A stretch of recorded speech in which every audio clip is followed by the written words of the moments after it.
Direito, cultura, cidadania e história. Em cartaz reúne tudo isso em uma hora de programação. É um novo espaço da TV Justiça para exibição de produções audiovisuais selecionadas especialmente para você.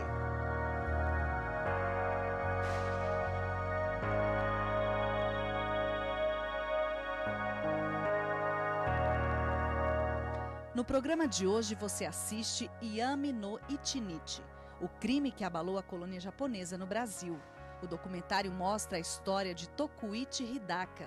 Em 1946, ele foi preso pelo assassinato do coronel Jinsaku Wakiyama. 15 anos depois, em liberdade, foi punido mais uma vez com a rejeição da colônia japonesa em São Paulo. Dirigido por Mário Jun, o documentário mostra a versão de Hidaka sobre os fatos aos 85 anos. Para entender melhor os desafios dessa produção, a equipe do Em Cartaz conversou com o diretor Mário Jun. Na sequência, você assiste na íntegra o documentário Yami no Ichinich. Yami no Ichinich significa Um Dia de Trevas. Então, o título principal em japonês, porque o que acontece é um recorte desse período da Era Vargas, do Estado Novo, da Segunda Guerra Mundial, em que todos os dias foram dias de trevas. Mas eu peguei um desses dias para contar essa história justamente do crime que abalou a colônia japonesa no Brasil. Quer dizer, da Era Vargas ao pós-guerra. Trata-se do senhor Tokuichi Hidaka, hoje com 90 anos, e ainda é um dos últimos sobreviventes desse episódio, e conta a história dele dentro da história da imigração japonesa, com a família que vem do Japão, evidentemente. Ele passa por toda essa transformação política, passa pela repressão, perseguição política que houve do Estado contra os estrangeiros, principalmente os súditos do eixo, que é alemães, italianos e japoneses. E depois disso ele acaba se envolvendo num conflito interno da comunidade japonesa, que foi uma consequência dessa repressão do Estado Novo, da Era Vargas, que teve esse clímax na Segunda Guerra Mundial. Ele acaba cometendo um homicídio, juntamente com outros colegas, e ele cumpre pena inicialmente na Ilha Anchieta, que era um presídio de segurança máxima da ocasião, aqueles ditos nocivos à segurança nacional.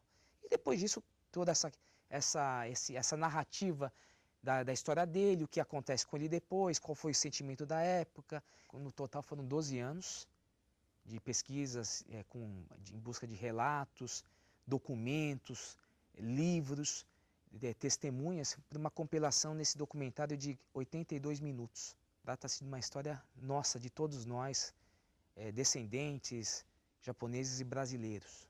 A reconstituição desses episódios apenas enriquece essa história do Brasil. E por mais que seja uma história de tragédias e tristezas, ela é importante para a gente entender o nosso presente e tentar fazer um futuro melhor nessa sociedade. Nós estamos vivendo um momento muito importante na comunidade nipo-brasileira, porque pela primeira vez nós requisitamos ao Ministério da Justiça um pedido formal de desculpa do Estado aos imigrantes japoneses.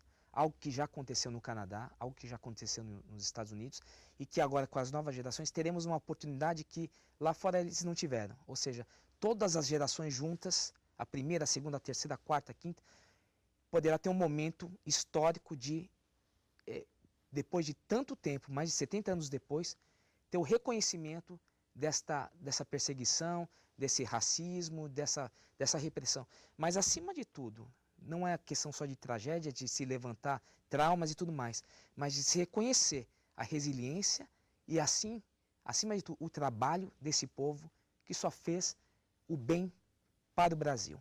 Essa é a mensagem, que a nova geração continue mantendo esses valores e que esse documentário seja esse instrumento para trazer sempre esses princípios que são os princípios de todos os nossos antepassados.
今年は大正15年2月9日に宮崎県米岡市で生まれたんです。そして父はささやかな商業をやっとったけども、あの頃はなんか不景気でね、どうにもならんことになって、ブラジルに来るようになって、その当時は私も小学1年生でやって、どこに行くか、親が行くとこだからいいとこだろうと思って、神戸で初めて大きな汽船に乗って、お祝い気分ですよね。それでブラジルに来たわけで、その時は7つで、それからあとはみんなの移民の人が通ったような家庭を通って生活してきたわけですね。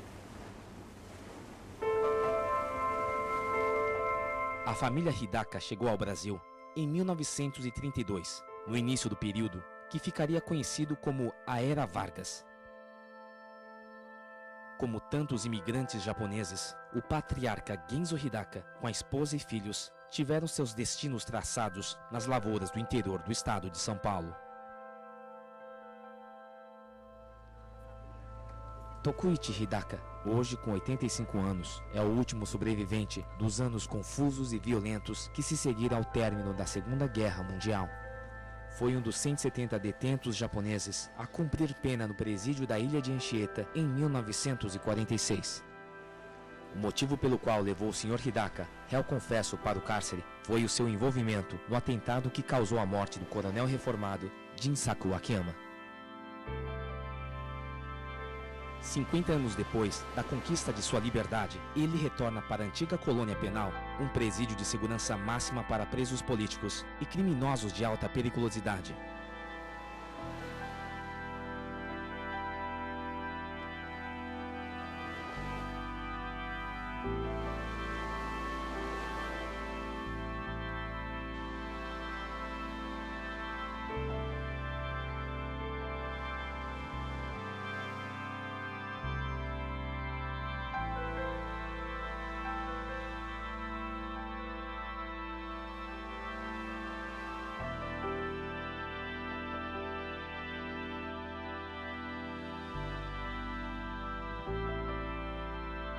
島に3突から護送される時はね、夜中で夜で船どこにいられとったから景色も何も見えんのですよ。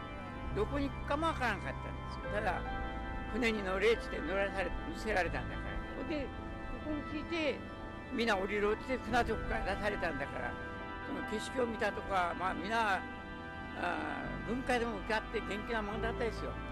愛国心に燃えとった青春時代を思い出す。懐かしいんだな。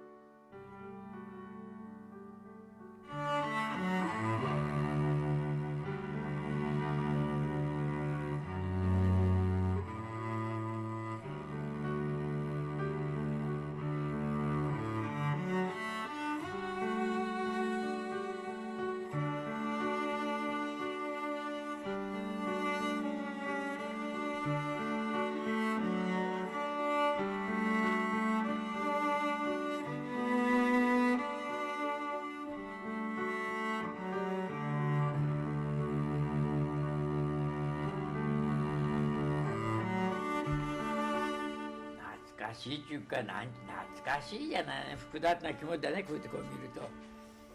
年寄りの人が、最高年齢の人がやっぱり60くらいの人がおったね。そういう人誰か気の毒だったなと思うけども、これは自分ら170人中130人か140人は本当の無実の罪だったもんね。何でもない、ただ密告やら日本の勝利であって信じ込んでる人たちが何遍も申し上げるように、警察で色分けするのに国旗を踏ましたり御神を踏ましたりするのを拒絶したためにここに送られた人だから、本当に気の毒だったですよ。自分らは元気が良かったから、これ、まだ日本に帰るもんだと思っとったからね、まだ若いし。東証主なんかひどかったでしょ。わしらのために兼業系、わしらにちょっと世話しただけでここへ来た人が何人もおったもんね。もうみんなあの世に行かれたけども。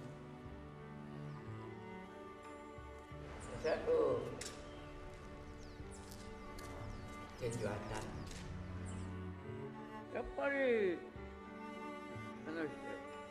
表面は強制労働ってなったけど、そんなことはなくて、強制労働じゃなくて、やっぱ彼らの弱い者は軽い仕事に行く、確か旅さん50歳ぐらいから上の人はもう本当のそこらのハーフぐらいだったり、それからまだうんと上の人はもう仕事行かんでよかった、そんな程度だったりで、雨の日はいつもは今の労働時間と同じようで、朝8時から11時に帰ってきて2時間休んで、2時からまたお家にで仕事場に行って、で6時に帰ってきて、それから10時間でやって、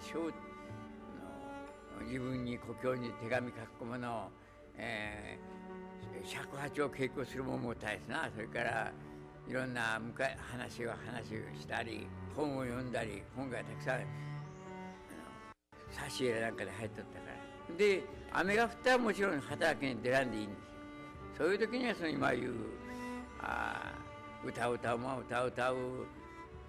いろんなもの書き物する人は書き物する、自分らのような学問のないものは勉強するね、大学専売の人に習って、そんなふうな生活してたですよ。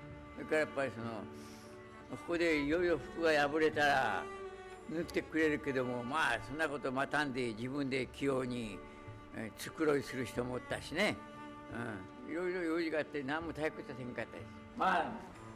50以上の人はここへずっと並んで、ここは一人この中じゃ火ちゃいちゃいかんかったから、自分らの材料を持って行って当番が個人屋でやるんですよ。それやら仕事に畑に出た時、畑で坂なんか似てくるのよ。で持って帰ってきて皆で分けて、でここは今塔が落ちた時にここが塔があって、これ入って、これがトイレよね。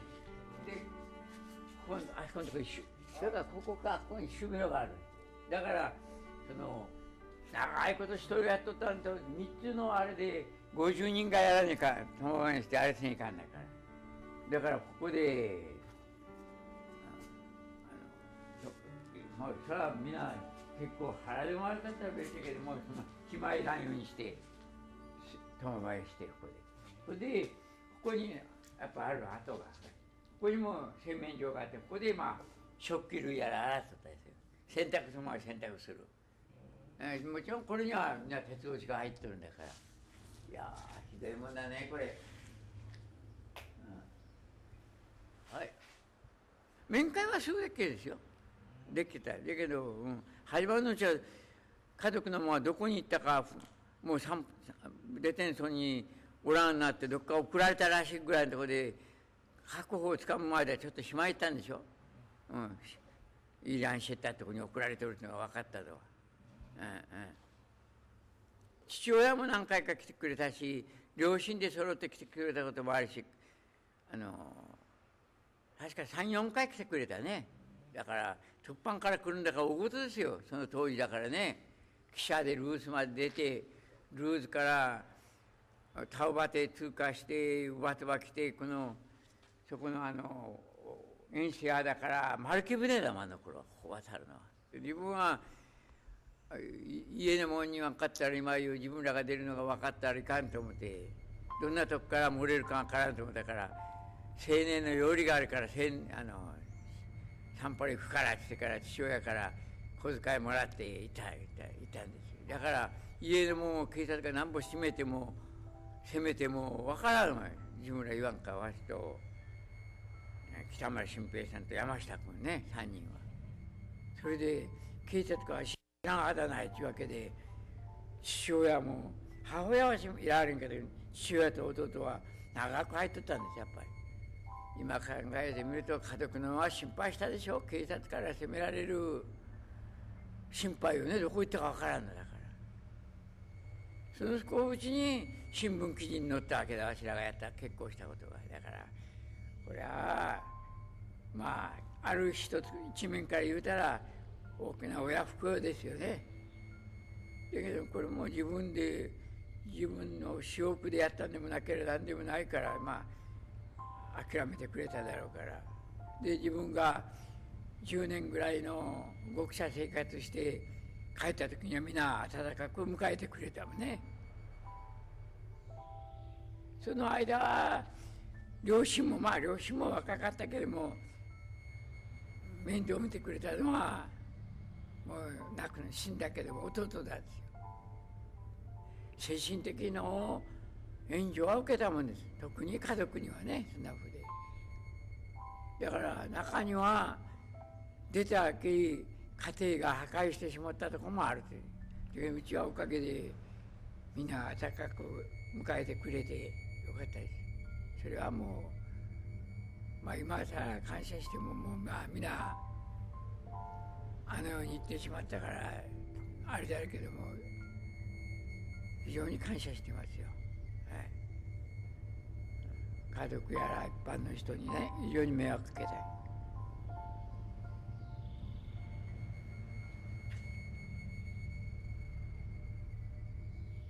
日本から来た人たちは移民のつもりで来たんじゃないんですよね。移民というのは例えばブラジルへ行ってブラジルで住んでですね、長く住んで、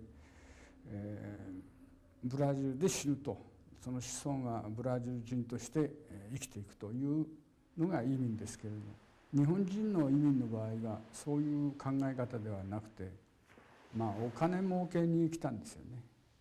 お金を儲けてで、日本へ帰って日本人として、生きるというのが本当の考え方だったんですよ。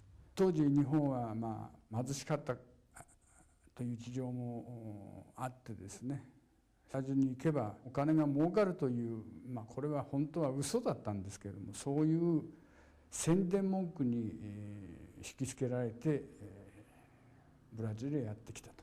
これがブラジル移民の始まりで、1908年明治41年笠戸丸がその第1回移民船であったわけですね。移民の団塊世代って言って僕は言ってるんだけど、その一つの塊があるんだよね。その1925年から1935年まで、まあ10年間、まあ正式には11年間だけど、この間に大体13万人の移住者が入ってるのね、日本移民が入ってる。でこの13万人っていうのは戦前の移民っていうのは19万人しかいないわけ。19万人のうちの13万人だからまあ3分の2ぐらい。この人たちっていうのは非常にだから明治時代のそういうスピリットをね強く持ってた人たち。この時にちょうどだから家長の世代、そのファミリーのシェフだった人たちっていうのはみんなまあだから30前後だよね。これは日露戦争、日本がロシアに戦争で勝ったよね。1904年5年、あの時にちょうど人格形成、人間としてのフォルマションをしてた10代の人たちだった。ってことはようやく日本が外国に対してそのまあ胸を張ってね、自分たちは白人と対等にやっていける、まあ、人種なんだと、ジャポネーズ、ね、国際的に白人に負けないような人種なんだということを初めて自覚してすごくオルグールを強めた時期。当時の日本人というのはこれはねまあゴベールの政府がそういうふうにしたんですけれども、いわゆる近代国家を作ろうとしていたということが一つ、それから天皇制というものをね確立したと。新しい天皇制の国家を建設しようとして、まあ、政府の方は一生懸命いろんな手を打っとったわけですけど、後々の歴史に影響した点としては、まあ、天皇を崇拝し祖国日本をね誇り、そして自分自身日本人であることを自信を持ち始めていた時代そういう時代ですよね。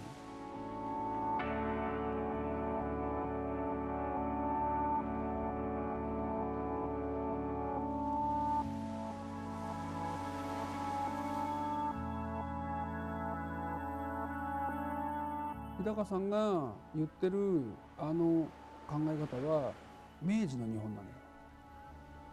あれは日高さんのお父さんがまさに日露戦争の時に人格形成した世代。どっちからかといえばやっぱりそのナショナリストというかな。だからやっぱり日高さんのお父さんっていうのはすごくそういう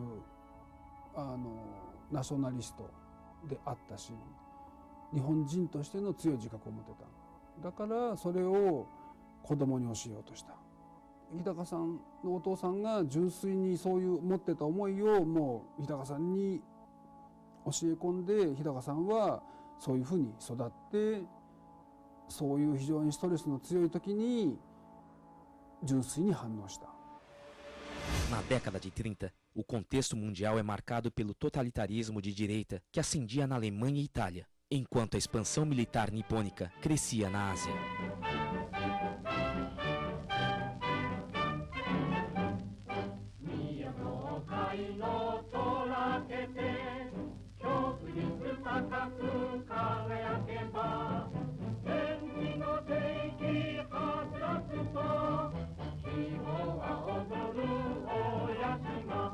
突破に出てからでも大英編発表を聞いてもいい話ばっかりですよ。満州事変でもシナ事変でも、今日は武漢山鎮を落とした、南京を落としたっていうのは少年クラブに来て、でそういうことばっかり見とるから、もう連戦連勝ですよね。日本放送協会というところ、今の NHK ですけれども、これが短波で南米向けラジオ放送をしとったわけですけれども、東京ラジオという名前だったんですけれども、これを聞くには短波のラジオ放送を聞ける受信機を持っていないと聞けないわけです。普通のラジオの受信機では聞けない。この受信機を持っている人は非常に少なかったですね。放送を聞くことを政府は禁止しとったわけです。だからみんな隠れて聞いとったわけですけれども、それを聞いてた人はまあ日本は勝ってるというふうにもう思わざるを得ないような内容だったわけだよね。ある日わしがもう正月、おそらく12月だったか、もうその月は忘れたですがね、夕方豚に家畜に餌をやろうと思ってやっとったら、その隣に広島県人の松野さんという人が、その時バオルに何の用事で行きなったか行かれて帰ってこられて、やらいことになったって。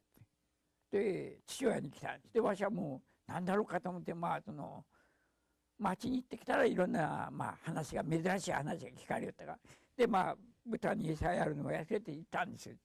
年寄りの話の中にしてたら、その今日バオルに行って日本とブラジルが国交断絶して、で外交官が引き上げるんで、その当時そのバオルのには帝国、今はそんな言葉ないけど帝国領事館があったんですよね。それの副領事館がで、そこの御門書を外す式に参加したんです。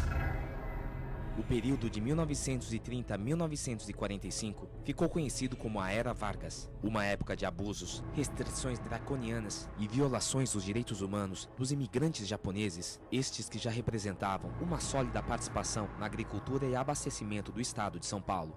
O discurso repressivo da polícia política era um dos instrumentos do regime totalitário e nacionalista do então presidente, que legitimou a gradativa opressão à população japonesa, tratada como um perigo militar. 1934年に日本移民を排斥する法律を作ったわけですね。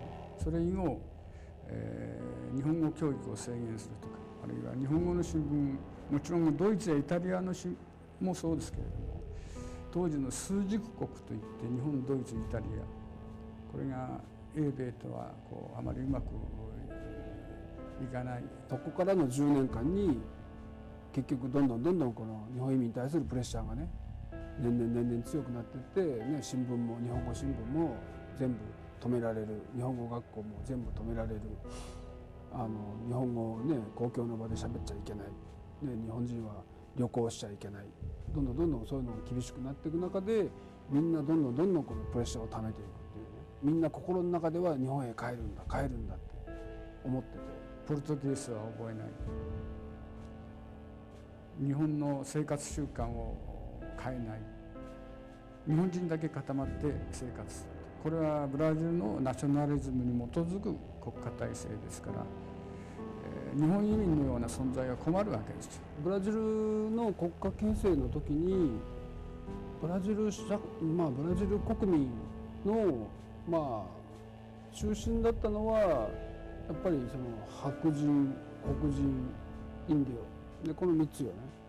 やっぱそのアジア系の人種っていうのはその中に入ってなかったし、一目見て違うっていうことが分かる人たちだから、やっぱりすごく区別されたと思うよね。で特に笠戸丸移民の頃からやっぱりアジア系人種に対するなんていうんだろうな、差別っていうのはやっぱり一部の人たちには当然あったし。Os japoneses e seus descendentes começaram a ser vistos com mais desconfiança e uma ameaça para a nação brasileira. Com a entrada do Japão na guerra, a caça aos espiões acontecia em todo o território nacional. As 3 etnias suspeitas começavam a ser investigadas e suas residências vasculhadas.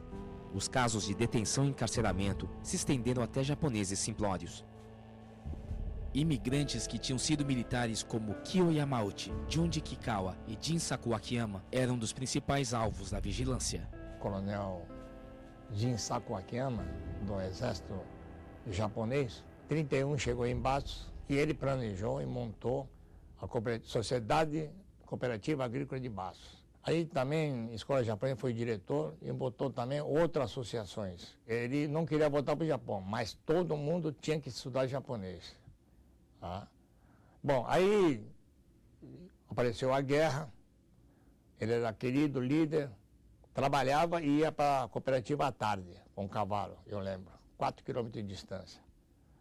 E depois começou a guerra, como ele era líder da colônia, ele foi chamado para Tupã, junto com seu filho Ichiro. Ichiro 2 dias mandou embora porque não tinha nada. E dali ele foi recolhido para DOPS, aqui em São Paulo. Lá ele teve sorte de o delegado D'André, que depois eu vim conhecer, ele falou toda a vida dele na recolhimento. Ele ficou na sala dele e botaram uma cama. Sob este clima de tensão, os nacionalismos do Brasil e do Japão entravam em choque. O racismo e a discriminação contra alemães, italianos e japoneses cria raízes no Estado Novo.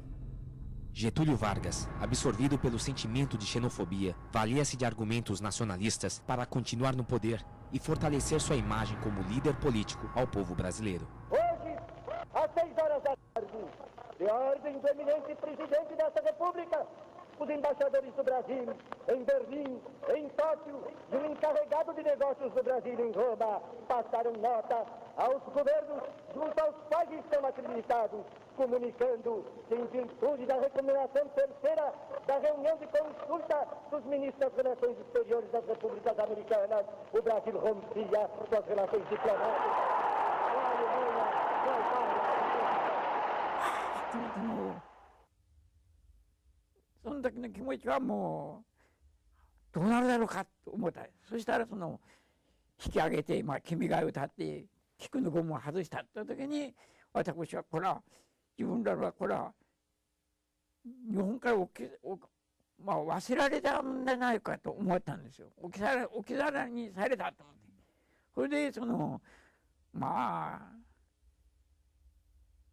自分の親を亡くしたというか、何よりか自分には大ショックだったですね。もうこれはもう私の言葉では言われへんかったです。その時の15か6、今言うてもたまらんですよ。それはその時の気持ちはね。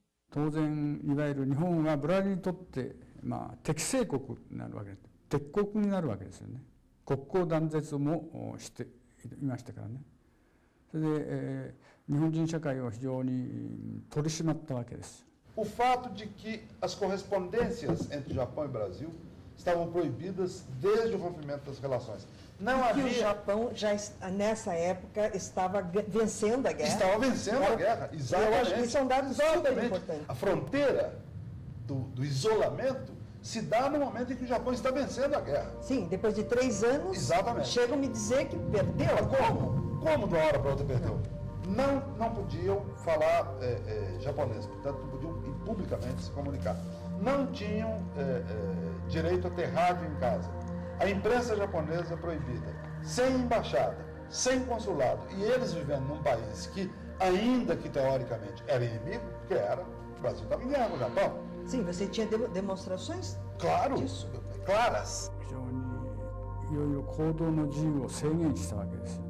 外で日本語を使ってはいけないとか、日本人同士がたとえ自宅であってもその3人以上集まって会議なんかを開いてはいけないとか、会社関係はその資産を凍結するといってこう勝手にそのお金を引き出したり不動産を売却したりすることもできなくなる。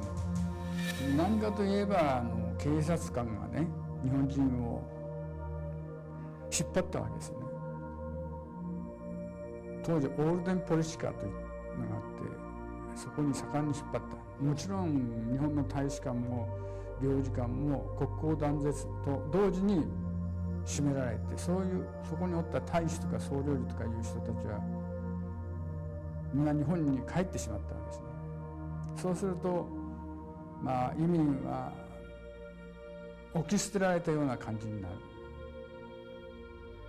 それは移民の心を非常に傷つけたと、不愉快な思いを一生残したというふうに聞いてますけどね。No começo, o Japão estava ganhando, avançando para Bornéu, Xingapura, Jinsakuakema, estava vibrando. Porque ele lutou na guerra da Coreia, Manchúria e na Rússia. Sempre foi vitorioso. E aí, cada vez no final começou a recuar o Japão pela máquina bélica dos Estados Unidos. Ele ficava nervoso, chorava à noite. Aí um dia perdeu a grande batalha e ele sempre foi vencedor na guerra. Começou a chorar à noite e não queria comer. Aí o delegado ficou apavorado, um coronel importante, né? Vou morrer aqui na prisão, no DOPS. Então chamou o médico, psicólogo, tudo isso, acalmou. Porque ele falava muito do Japão, espírito muito profundo de amor à pátria. Depois de tempo soltaram ele. おじいさんが家のリーダーだったのよね。そしておじいさんはやっぱし軍人だから厳しい人だった。ねえ、uma educação muito rigoroso, né? だからもう学校から帰ってきたら日本語は勉強しないかんってエリキダバオラ。でもちゃんと時間決めてね。Nós passamos uma vida bem assim rigoroso, né? Isso é 40 já 43, né? 3. De São Paulo tinha no Bosque da Saúde, né? Eu tô você tô Paulo tô, né? 3人であそこに住んでたね。そして8月の15日1945にguerraが終わって、その時にお母さんじゃestava bem ruim. Estava ruim, aí né? 日本は勝ったんか負けたんかって言ったらおじいさんおばあさんみんな日本は勝ったんだって言っておばcomo já ia morrer, né? E falou. Aí ela ficouよかったねって言ってそれだけ覚えてる。sim. そしてあと17日にela morreu, né? Dia 17. 戦争が終わって2日目に。No Brasil de 1945, o anúncio da rendição proclamada pela imprensa nacional soou falsa, como se fosse mais um ato de propaganda dos aliados para esfriar os ânimos dos imigrantes. 負けたんじゃない、勝ったんだと、本当は勝ったんだというニュース、情報がパッと流れたわけです。この情報がどこから流されたのかはいまだにわからないわけですけれども、ともかくそういう情報がその日のうちに流れ始めたと。日本が負けたというニュースが入ったのは17日ですけれども、その日のうちに勝ったという情報が流れた。その情報があっという間にサンパウロからパラナからその他の地域に伝わったわけです。深く世界の体制と帝国の現状とに鑑み、非常の措置をもって時局を収集せんと欲し、ここに終了なる男児臣民に次ぐ秦は帝国政府をして米英蘇四国に突然終戦の玉音放送、天皇陛下のね放送になったわけだけど、いきなりそれを聞いた人はだから信じられなかったわけだよね。昨日まで勝った言ってたのがどうして急に負けるかと。それはそうよね。だって情報としてはそれしかないんだから。で特にその戦争中にもちろんブラジルの新聞とかラジオとかっていうのは日本の状況っていうのを伝えてたけれども、ね、大本営発表はこう言ってる、ブラジルのラジオはこう言ってる、で常にそれが真反対みたいなねことを言ってて、それがだから4年間ぐらいずっと全く別の状態を言ってる状態が続いて、みんなはそれ慣れてて、日本のマスコミ、日本のラジオは正しいことを言ってるはずだ、ブラジルの新聞は嘘ばっかり書いてるはずだという先入観がもうできちゃったんだよね。まあ日本の大本営発表のニュースなんかの今いう戦勝ニュースですね、強鎮強鎮ちゃって聞いて、まあこれいつか帰る日ができる思ってた時、後で聞いたらそれは作ったもんだっていうことを聞いたけど、それはその時は父親がその時には突破を打ったんですよ。その時に父親がどこで聞いてきたもんか、今日その陛下のお言葉を聞いたって、それがその在外に居住する法人、日本市民に対するお言葉として、その職を中なんとかお言葉って言われて、その時は知らんがね、その在外に居住する日本市民は長く日本精神を美を保有してよってことがたまったっていう。戦時中も日本移民はよそへその南洋に移ることはできなくなってしまったわけですけれども、やはり戦争が終わったら日の丸の下へ再移住しようという気持ちが非常に強かったわけですよね。で日本は必ず勝つと思ってたわけです。それは日本という国は神様の作った国だから、戦えば必ず勝つというふうに思ってたわけですね、日本人は。だから戦争が負けるとなんてのことは夢にも思っていなかった。そした時にわしはやっぱり日本は我々を忘れてるんじゃないって。結局移民の場合っていうのはその日本から離れて別の国に来てるから、これはエスニシティの問題なんだよね。エスニックの問題になっちゃうわけだよね。ただこのコミュニティの中ではそれはナショナリズムとして機能するわけだよね。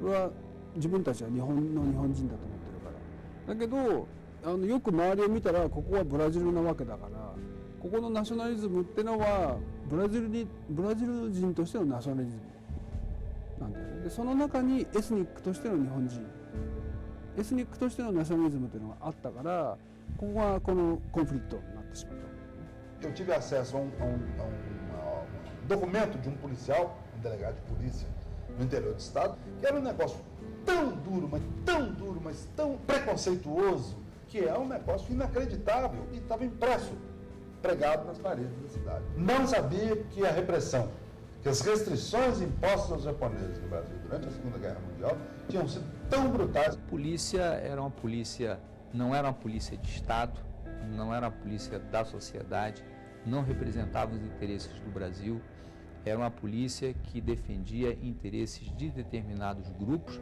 para manter-se no poder, para satisfazer determinado interesse de uma só pessoa ou de um determinado grupo, que nós chamávamos até da chamada polícia política social, que foi inclusive até criado um departamento chamado Departamento DOPS. Essa polícia política, ela foi utilizada como uma máquina de trazer a discórdia, de trazer a perseguição, de trazer a tortura e, sobretudo, a humilhação. A maioria das pessoas desconhece, brasileiros ou japoneses, que é a maneira como o Brasil tratou os imigrantes chamados súditos do eixo, alemães, italianos e japoneses durante o período da guerra. Fukuo Ikeda, um jovem talentoso na arte da pintura e fotografia, foi vítima da tortura policial da época.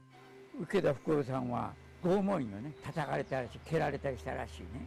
三条でカンポスで療養中にソーダ火星ソーダを飲んで自殺したってなってるんです。Sob tanta repressão, tortura e discórdia, o patriotismo dos japoneses estava sendo ameaçado. Por quê? Porque são pessoas que têm, e aí não é defeito, aí é virtude, que têm em relação à pátria um sentimento que o brasileiro não tem. E que seria bom que tivesse. Sabe? Hoje, passados 60 anos disso aí, as pessoas ainda dizem, e não é um maluco, não, são pessoas equilibradas, dizem o seguinte: mas meu Deus do céu, o que você faria se um soldado limpasse o coturno sujo de cocô de vaca com a bandeira do Brasil? Se um soldado japonês pegasse a bandeira do Brasil e limpasse a bota cheia de cocô de vaca na sua frente, você faria o que com ele? Sabe? Você vai responder o quê? Batia continência? 昭和21年の1月に区員地植民地で日の丸を掲揚して正月にそれでまだ揚げとったわけなんでしょ。高血さんという人が植民地の会長だったんですよ。それをブラジル人の現地人が密告したわけなんですね。で突版から警察で派遣してその人たちを殴打して、これはひどい、もうこの辺もあざだらけになってたですね。カーボライム笑いながらで国旗を下ろして破って持って帰ってカーボライムンドだ、ぬかるみを拭いた靴をそれで拭いたって言うんです。警察の前で一宮さんが見てえらいことだった。その本当か何か、確かめにいかん大きな問題だからね。それで警察に私は行ったわけなんですよ。で今度は私は逮捕されてブラジル人が書いた本じゃわしが日本刀を持って暴れたって、それはあれがフィクションで面白く書いたんだろうって、あんたでわしが人にも外人に言うたでしょ、私は日本刀を持って暴れた。お前逮捕されとって誰が日本刀を持っとるかって言ったら、ああそうだなって言うたですよね。その頃に今一般では日の丸事件ってなってる。であるわしの知っとる人がドットル・ブランドンっていう人がゴールデンポリシカの所長を最後に恩給のついた人にわしの店屋でこういうことがあるんだドットルって、こういうことがあったのに泣いたらその人がひたかって、自分は今はこれは言えるって、恩給がついてお前らと同じようなシダドンだから、どこの関係が自分とこの、部下がそういう外国のなんぼ破れた国の国旗でもその国旗で侮辱したってことが記憶に残すかって。Imbuídos da autoridade que lhe conferiram por terem liderado entidades e empresas de grande influência no período anterior ao rompimento das relações diplomáticas entre o Brasil e o Japão, os líderes esclarecidos iniciaram uma intensa campanha de conscientização sobre a derrota japonesa. 敗戦を認識し始めた日本人たちがおったわけです。これはサンパウロに住んで高等教育を受けてポルトゲースが分かって新聞やラジオを普段から読んでいた人たちですけどね、勝ったと信じている人たちに啓蒙といいますか教え諭そうとしたわけです。それが逆効果だったわけ。みんなを怒らせてしまった。カンカンに怒らせてしまった。帰りたいのに帰れないねえいう気持ちの中で負けたって言ったらもう永遠に帰れなくなるってことは、もう負けたってことは認めたくない。情報としては負けたっていう話はいっぱい入ってきたけど、認めたくないっていう気持ちが強すぎたんだよね。その辺から勝ち組負け組という言葉が出てくるわけですけれども。 Levantamentos indicavam que nos primeiros momentos, após o final da guerra, a certeza da vitória estava com cerca de 80% da comunidade japonesa. Mas já era possível identificar dois grupos antagônicos. コンセルバンチとエスケルダだよね。これの対立なのよ、基本的にはね。でエスケルダっていうのは常に広い視野を持って新しい方へ行こうとする。でコンセルバンチっていうのは常にトラディショナルでよりポーボに近い位置にあるわけだね。でこれが勝ち組とその認識派だったんだよ。でここの人たちっていうのはやっぱり時にそのポーボから全く離れちゃうことがあるんだよね。これが離れすぎるとやっぱりなんていうのかな、もう敵になっちゃうんだよね。そしてそこに警察が介入してくる。警察と負け組が結びつく。負け組、警察と勝ち組がなんか対立すると、こういう緊張関係が生まれてきて、いろんな誤解が絡まったんでしょうけれども、この緊張関係が非常に険悪してきて、最後には殺気立ってきたわけですね。その環境を作った一番大きなその影響を与えた人物っていうのは間違いなくゼットリオ・バルゴスであったんじゃないかと。やっぱり当時の政治とか経済とか歴史っていうものを抜きにしてやっぱり勝ち負けの話はできないんじゃないかと。それが一番大事な点じゃないかと思うんですよね。Que nós vivemos período muito ruim no país, né, que foi período da década de 30, de 40, onde que se tinha uma imagem da cultura oriental, em especial da cultura japonesa, como uma cultura nociva aos interesses nacionais aqui do Brasil, pelo aquele momento político que se passava na era Vargas, em que até tinha uma imagem muito negativa e até nominada negativamente. Esses amarelos são nocivos aos interesses do Brasil. Cuidado com eles, vão tomar conta.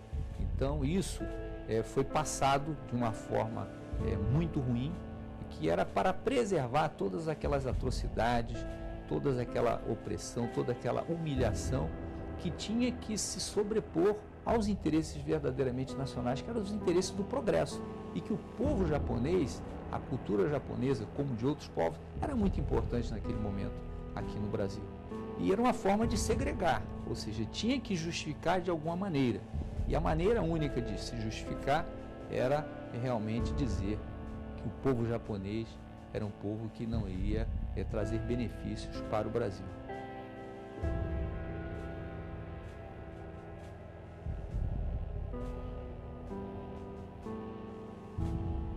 As grandes reportagens sensacionalistas, dando conta de que dentro da colônia japonesa praticava-se atos terroristas, praticava-se atos violentos, que era um povo violento, que era um povo nocivo aos interesses do Brasil e que estava atrapalhando, inclusive, o funcionamento da estrutura do Estado brasileiro, naquele período da era Vargas, é um componente que servia àquela estrutura de poder e não aos interesses nacionais. その頃、勝ち組の側は神道連盟とか在郷軍人会とか聖火連盟とかそういう団体を作り始めとったわけですね。その中で特に神道連盟が急激に大きくなった。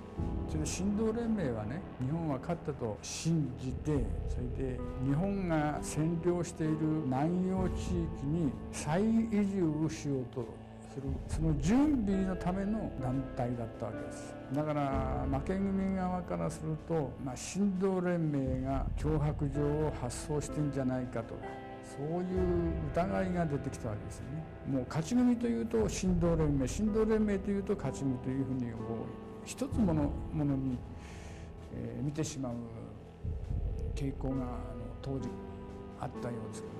Mas o que se colocou naquele momento político foi oportunizar essas diferenças culturais existentes e trazer com um plano de diferenças políticos para se aproveitar de determinadas situações econômicas e financeiras dentro da própria colônia japonesa. Um grupo de estelionatários e sua rede de aproveitadores lucraram com o conflito vitorista derrotista. Criaram uma mentirosa realidade para os imigrantes através de falsificações de fatos, publicações impressas e venda de ienes desvalorizados ou falsos. Um assunto delicado que é tratado até hoje em tom cerimonioso pela sociedade nipo-brasileira.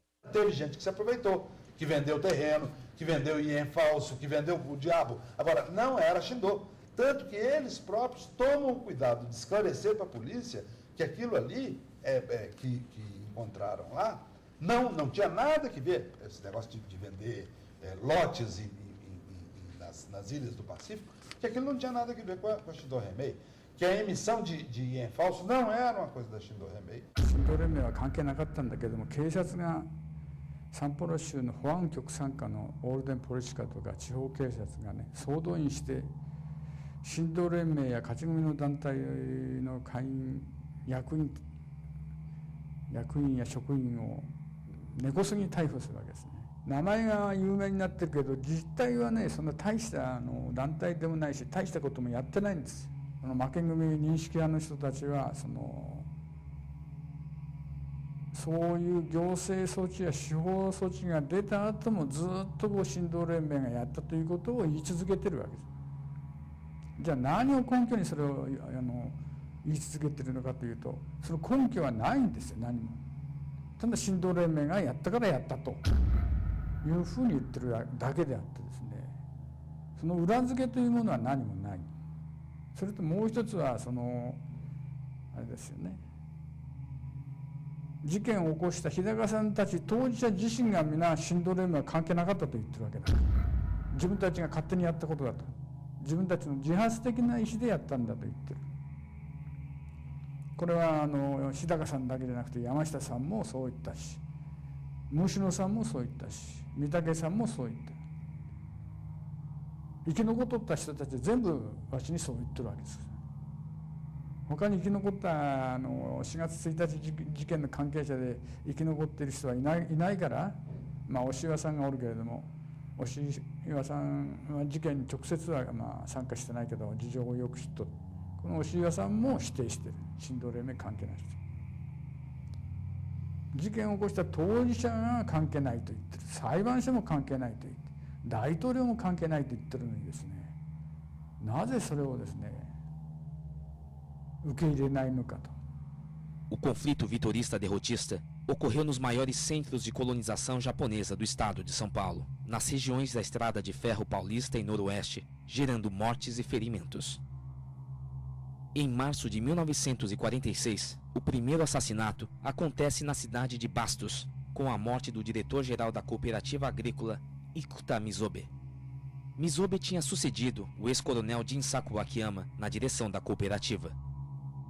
Para os atentados na capital, inexperientes jovens das cidades de Quintana e Tupã formavam um grupo de ataque aos principais líderes da comunidade japonesa.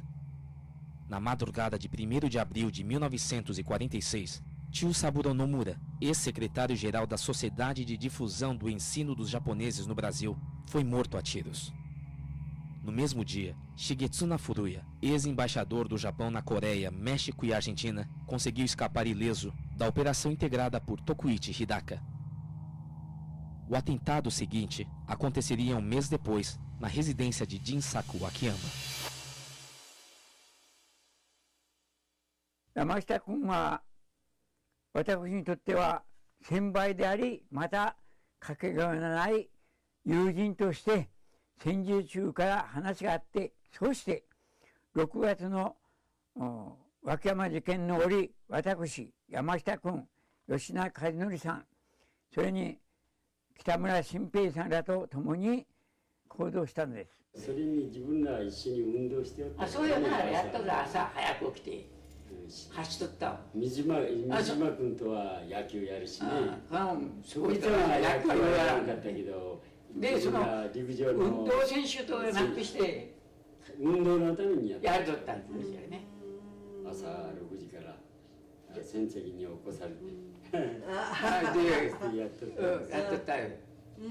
それがやっぱり体のためになったんだろうと思うよね。だから無茶なことせんで自分らの気持ちはあっとったわけですね。戦前まで法人社会の指導者だった人たち6人を担いでですね、でその終戦の少女軍の日本語訳というものを6人の名前で配ったわけですよね。その6人の中に脇山さんが入っとった。それで日高さんたちが狙ったのはまずこの6人なんですよね。そういう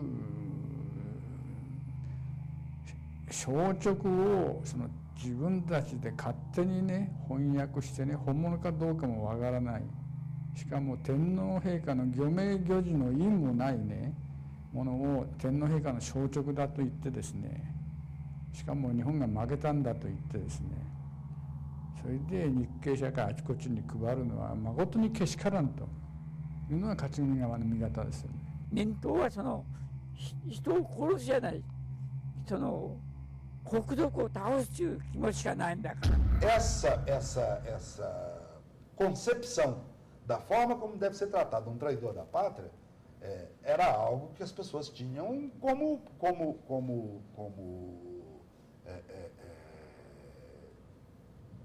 senso comum. あの晩にはおじいさんsempre costumavaご飯食べたら部屋に行ってから孫たちとねいつも一緒に遊んで、contava história戦争のこととかそういうのを一生懸命なって話しよった。若者大佐の時にはネクタイはめていったよ、軍人だからと思って、大佐時だからね。でそのスーツ着ていって、だからその時まではわしは気もよく乗ってなかったんでしょうな。それからいい買うたですよ、スーツは古着屋でね。雨が降っとったか雨の後だったかって2回目だったですからな。そこをジャバカラで電車で行ったと思うんですよ。段を上がっていって開けてもらって中へ入ったんです。もしもしらここの関係には絶対に抵抗せんことになっとったらしい。で不条子には絶対に傷合わしちゃいかんと。ポーターであるバッとしたかった。カンパニアなんてなかったから。それであっちが開けに行ったのよね。そしたら脇山大佐って言うから、じゃあおじいさんお客さんよ言ってね。暴力振るったんでもなんでもない。わしらは初対面の人に行くんで、元大佐こちらにしたらもう本当上の人だもんね。そらはいおばあさん母性を寝かしよったの。だからからお客さんだからお茶沸かさねえ感じて、そしてみんなくず屋に行ったの。で入って挨拶したんですよ。どこから来て名前を言うたかそれも記憶ないです。とにかくあの人がまあおかけなさいってでまあかけんかったです。それがその台所が出るのも正面に向かってたんですよ。して真ん中に、どんな机であんまり上等の机でなかったのがあるんですよ。それに若山さんは向こうに座っておられて、家族の人って静かに話しよったからわしらギャーギャー騒がなかったし、だからカなんかいろいろともしチャランチャランとしたら、俺は記憶なかったから山下君の子供が出て見よったから、その自決肝骨症中の無敵で出して、その時担当も一緒に皆さんがこう広げて脇山大佐がで、じゃあもうとてもこうして全部読み合ったよね。それでその自分はこれだけの年取って気力がないと言われて、軍人としての最後わしらの前でやってくれって言ったら、まあ割腹してくれって言ったら、わしは一つも触らんかった。あの人もね、本当なあ立派なもんだったよ。なあ日本軍にしてまあじゃあごめんさあなんか言うたよね、わしら、でやったのでくず屋に行ってお茶沸かしよったら、帯打ち色ね。だからばあさんがボセロと竹ちゃんの手を捕まえて、それで覚えてる。隣日本人の人高橋さんという人ね。だからそれはっきり覚えてる。それでとしさんはもうびっくりしてからあれ裏に崖があっただろ。崖の上に飛んでいったの。もうこと終わったと思って出ておってか、やっぱわしが一番右におったからどうなんだから最後になったっつって見たら、あの人が「キャー」とかなんとか言ってこう振るようになったから、これは殺してしまいながらこれはいかん、苦しめちゃいかんと思って、まあムッパって言ったのが致命傷だったらしい。わしが撃ったので、それでわしは非常に冷血感だって言われたんですよ。おつやって三脚振り打って、三脚振るでやったんだよ。これは苦しめてあげたいかんし、また半分は、命を絶つために行ったんだから、それは両方だったかもしれんですよね。その時もう一発やったですわ。それで出て行った。それから隣のおじさんがさらに来てみたら、Aí já tinha morrido, né? Ah, sim.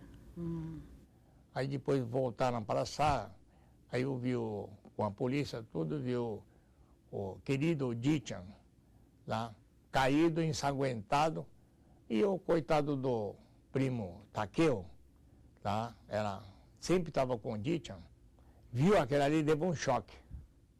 E a consequência psicológica, ficou gago a vida toda. それであの頃は電話がなかったから、ポントでオニブスじゃない電車よあの頃は、そこに電話があるからそこに警察に電話しに行ったらもうクリミノーズたちはポリシャに行ってたの。ああ、そう。シャッタバラ。やって鉄砲をどっかにこう渡してわしは行った。したらガビネット入れが「おしは本当にやってきたんか?」って言ったもん。何も持ってらんで殺したってやるんだからね。今俺がやってきたって。この間からやったあれは俺らだって言うんだから。ぞろぞろ田舎も行ったから「ベルダーデか?」って言ったの覚えとるよ。ベルダーデって。でまあひとまず入れとけってガチャガチャガチャって入っとったよね。どっかに電話したりなんかして。やっぱりそれはまあブラジルの常識から見たらバカだもんね。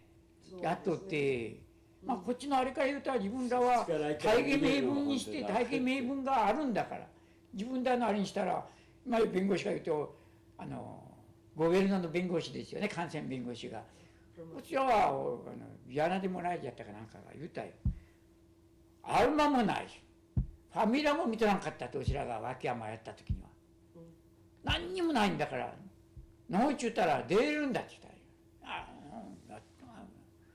やったんだって俺は日本人としてなやっとって俺はその時は頭がこんがらがって撃ったらんかた言われるもんじゃないもんね。それはそんな人はもうあんた何のために立ったかわからん。それと何よね野村事件やら、古谷事件であれから大勢の人が関係のない人が取り込められてね。それもあるんですよ。それで自首した方がいいって言ったよね。自首した方がいいんじゃないかってことで自分ら相談して。Não foi uma história de malucos, não foi uma história de malucos.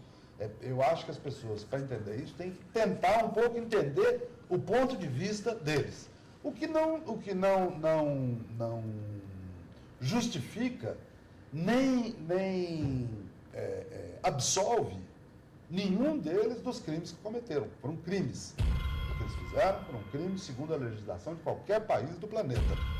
あの人が日本の敗戦を信じたのは本当に信じてまあ本当なんだからね。こちらがその時には頭がその今言う大音源発風でどうかしとったからで。Que não sabe é patriota. Isso que eu não conformo. Então essas coisas, né? Porque o Dichan é patriota. あの人はそれはもう警察でも私はそれを立派な助けてくれてもバカなことするなとも言わんかった。自分はもう年でそれだけの記録はない。Bando de pessoas ignorantes que foi insuflado por alguém que está atrás, foi usado para cometer este bárbaro assassinato traiçoeiro, eu acho. O Dichan, né, a morte dele, nós não comentamos muito porque o Basta era uma pessoa assim que não queria que nós ficássemos com rancor da pessoa que matou a família, essas coisas. Então, ela falava assim, não, esquece e vive sua vida sem rancor, sem mágoa, né? Senão a vida de ninguém vai para frente. Esse era o lema dela. A minha avó, coitado, nós fomos na casa dos parentes. A minha avó, um mês ficava na casa de um parente, outro mês ficava no outro, e ela vagava assim, casa por casa. Eu acho que o sofrimento dela, acho que ninguém paga, viu? Do jeito que minha avó sofreu. Toshan também. No dia ele ficou ruim, até teve tratamento médico, tudo, né? Porque mãe, a Netia não falava que ele estava dormindo assim, no meio da noite ele acordava assim, assustado, né? Então eu acho que aquele trauma que ficou, né? Então. Agora tudo nós fomos separados depois que meu pai morreu, né, no desastre, fomos todos separados. Ela casou, ela estava namorando, então casou. Meu irmão mais velho foi na casa do tio, e o segundo irmão e o outro Takeo foi na casa do Iwahashi-san, né? E eu fui lá na casa do meu primo, Kyono, né? Lá minha tia, irmã do meu pai. Nossa, eu até hoje não esqueço, minha avó me levou lá. Quando eu tinha ido na escola, ela foi embora.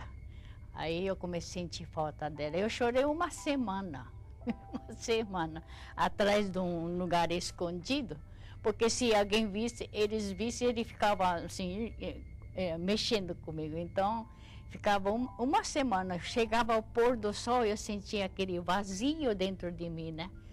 E eu começava a chorar.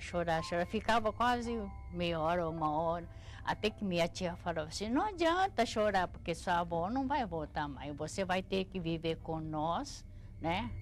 E tem que ser bem amigo com os filhos, seus primos, né? Que nós éramos em 10. Em parte, tem uma parte que Deus ajudou a gente, né? Agora, né? Todo o churrasco assim, reúne toda a família, né? Reúne toda a família do meu irmão, ela e eu, os descendentes. Temos quase 50 pessoas. No ano novo, a gente aluga um sítio e passa tudo junto, né? Nós sofremos tudo, mas nós não temos mágoa, raiva nem nada, né?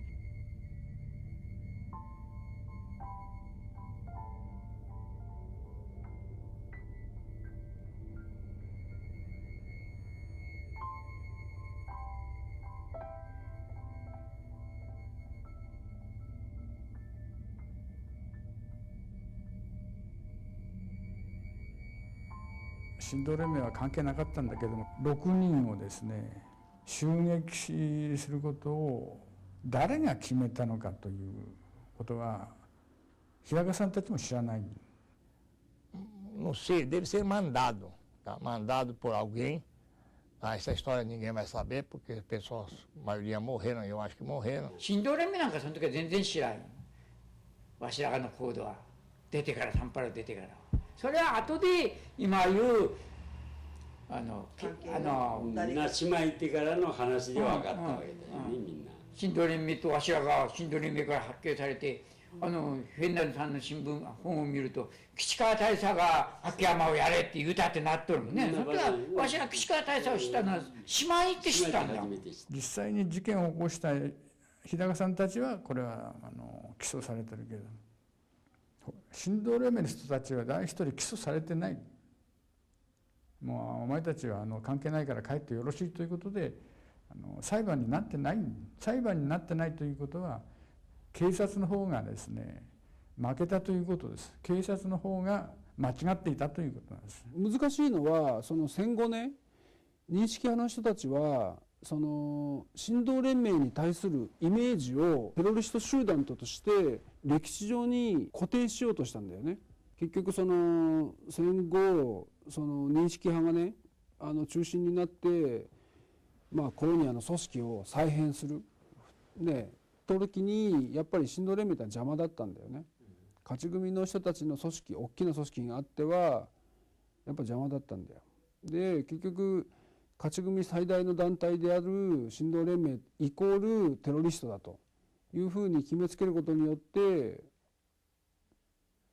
神道連盟の力を削ろうとした。A morte de Jin Sakuakiyama, a terceira dos 23 atentados registrados aos esclarecidos, motivou o Departamento de Ordem Política e Social a agir com mais truculência contra os vitoristas. Por terem infringido os artigos do Código Penal e os decretos-leis que vedavam a estrangeiros exercer atividades políticas no Brasil, foi decretada a expulsão do Sr. Hidaka e mais 80 japoneses do território nacional. Enquanto aguardavam o decreto presidencial, em julho de 1946, os 80 expulsandos que estavam na casa de detenção foram mandados para o presídio da ilha de Anchieta.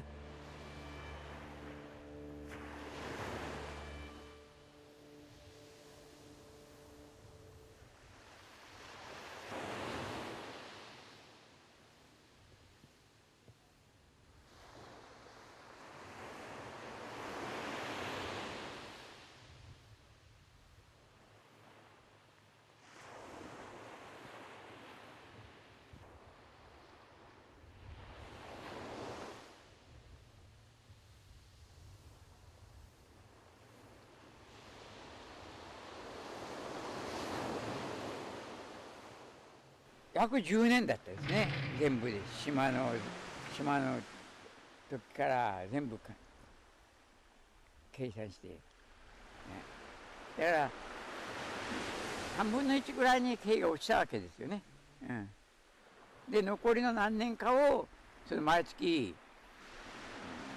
出頭して署名もらっとったわけです、警察がね。No ano de 1958, por ocasião do cinquentenário da imigração japonesa no Brasil, o príncipe Mikasa comparece para prestigiar a comemoração de mais de 400 mil japoneses e descendentes. Por coincidência, no mesmo ano, antes da vinda do representante imperial, o advogado Herculano Neves pede a extinção da punibilidade e o arquivamento do processo de número 12.649, o processo Shindorenmei, após 12 anos e 4 meses da abertura do inquérito policial. Um ano antes, em 1957, o jovem Hidaka obteve a liberdade condicional e retornou para casa. 独立してからの一番の理解者は、それの理解者は妻だったんです。全部陰で応援してやってくれる。それでまあ資本もないし腕もないし、徐々にまあなんとかして一家を安定な生活させないかんと思って頑張ったです。わしがその両親やら子供を見る暇ができんのですよね。働かなきゃならない。それの間をあれが全部やってくれたんです。だからこれは感謝してる。非常にも心から感謝してる。お前には世話になったが、お前を愛しておるというのは甘い言葉なんか言えんから言うたことはないけどね。それはもう私は心から感謝して、これはわしの愛に対する感謝の気持ちだ、感謝の言葉だと思ってますよ。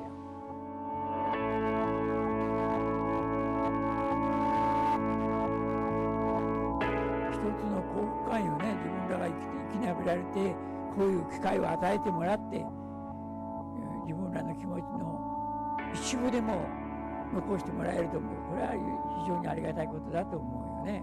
自分らの思いの少しでも次の時代にそういう人が出てくんなって調べてくんなったらわしらが消えてしまってからでもこういう気持ち持ったもんがおったんだなって人が残ったらいいんじゃないかと思うんですよね。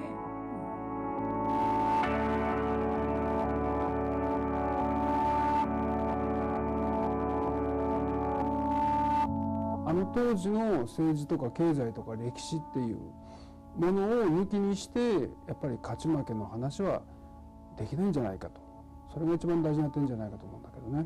Que foi momento muito difícil, muito conturbado, mas sobretudo de deixar legado muito importante para o povo japonês, de que nunca deve perder as suas origens, a sua cultura e principalmente a sua honra. Eu acho que essa é uma história universal. Essa não é a história japonesa nem é uma história brasileira. Isso podia ter acontecido na Austrália ou na Argentina, com japoneses ou com alemães. Uma história de guerra. Essa é uma história de guerra. Um japonês matando outros, o líder, Nomura, Mizobe, outras pessoas que mataram. Eu acho que eu desejo a esta pessoa que tem vivo, não sei quem é, tão insignificante que ninguém fala dele. Eu quero que ele reflita bem, antes da morte. Desejo que ele tenha uma vida longa nessa terra maravilhosa, tá? E que um dia, não se arrepender não, pensem bem, que ele estava errado. O Japão tinha perdido a guerra, tá?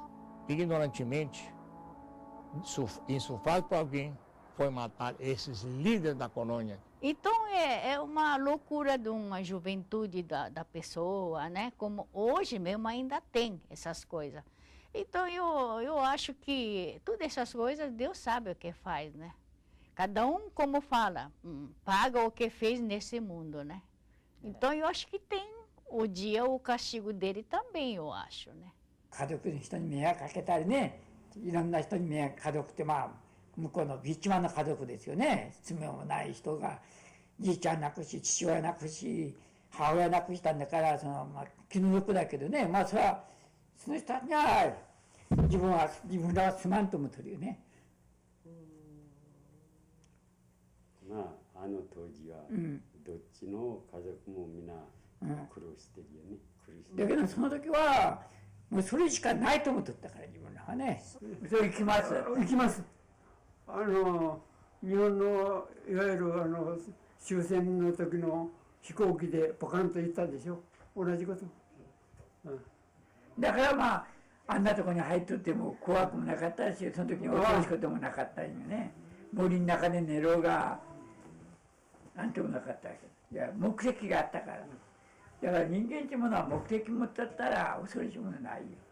こうしてね、こうしてね、それでここまでね。でまあこれはもう4月1日に特攻してそして警察から追っかけられて山の中に入った時のね、これが一番の多分そうよね、これがあるから、どんな苦しみでもどんなことでもね、これをもって私が死ぬという、これはもう本当なんていうか命の突っ張りですよ、支えですよ、アポよ。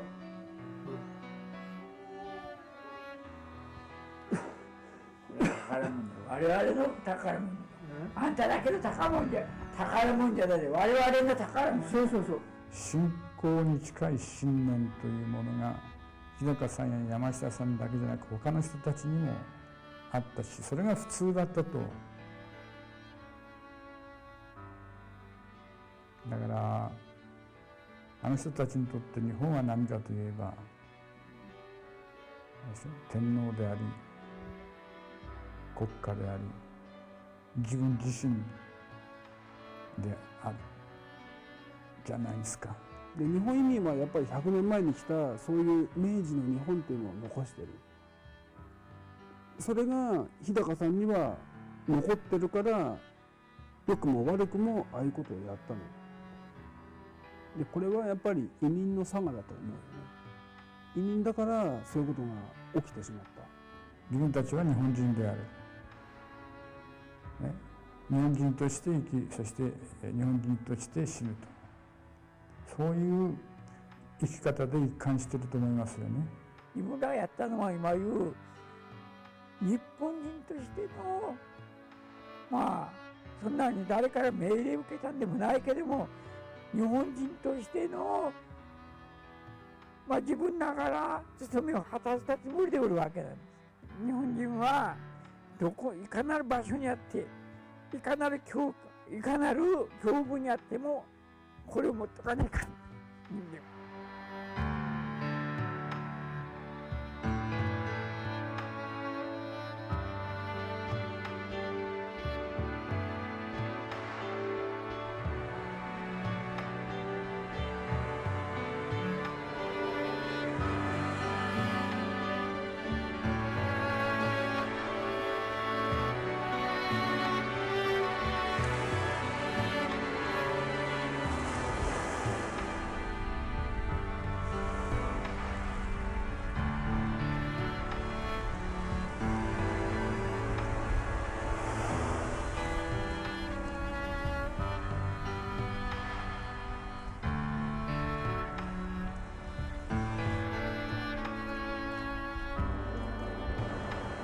さよなら。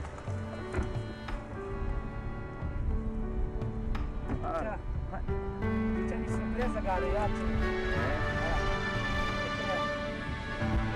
Oh, Banzai, viva!